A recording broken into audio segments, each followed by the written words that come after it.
talk to you guys today about skateboarding and what I've drawn up on the board right now. This is a wheel, which doesn't really look like it because I'm not very artistically inclined, but wheels can vary on width and diameter, and they can also vary in hardness, which is called durometer.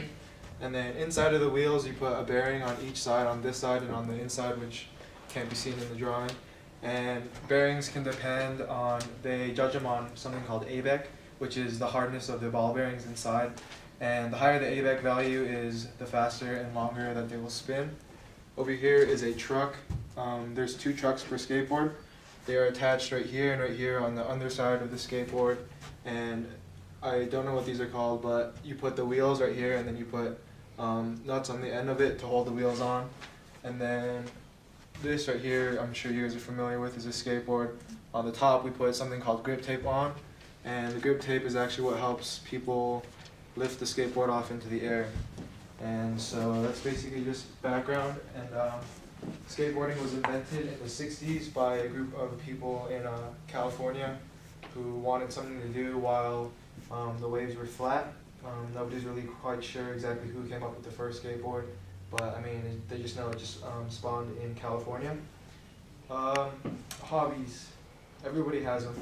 Some people like relaxing hobbies, like reading, cooking, watching TV. Other people like to do active hobbies, such as playing sports, exercising, playing lacrosse. However, if you guys haven't noticed, I like to skateboard.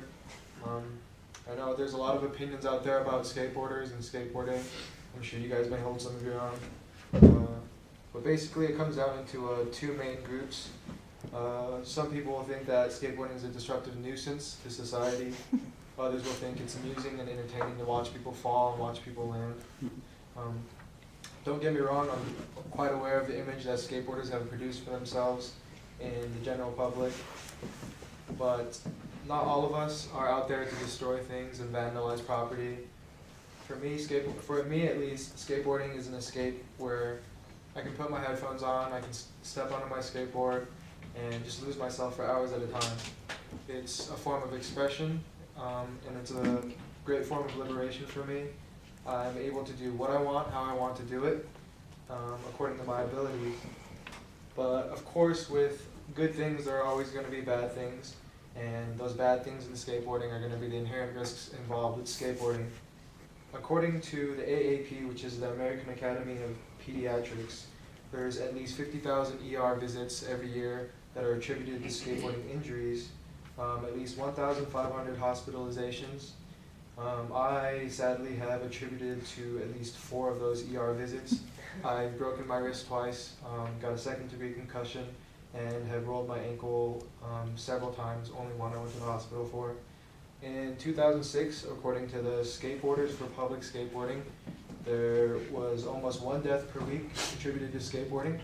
There were 42 total, and there's 56 weeks in a year, so.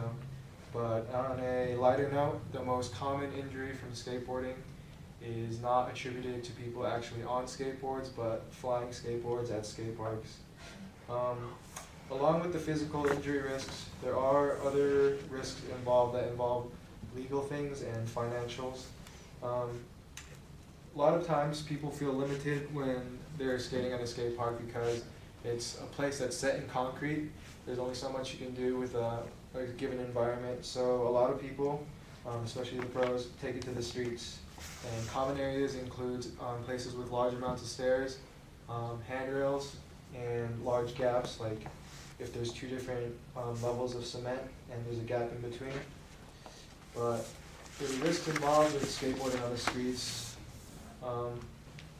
involve, if it's private property, which most of the time it's going to be, there's security guards and property personnel that can come and either, 1, they can kick you off, which is a nice thing for them to do, or they can, number 2, call the police without your knowledge of it. And if the cops do come, you're given 2 options. You can either run from them, of course, which works, but if you stick around, you are given a ticket. The ticket most likely will fall under trespassing, which I believe is still a felony, because when I was 17, I received a trespassing ticket for skateboarding. My mom was not too pleased as it included fines. court fees and 8 hours of community service, which totaled over $200. So my parents weren't too happy about that. But I mean, it's something I enjoy to do, and I can hope to continue to do so. Hopefully, I won't get hurt anymore because my parents aren't too happy about that either. But yeah, it's skateboarding for me.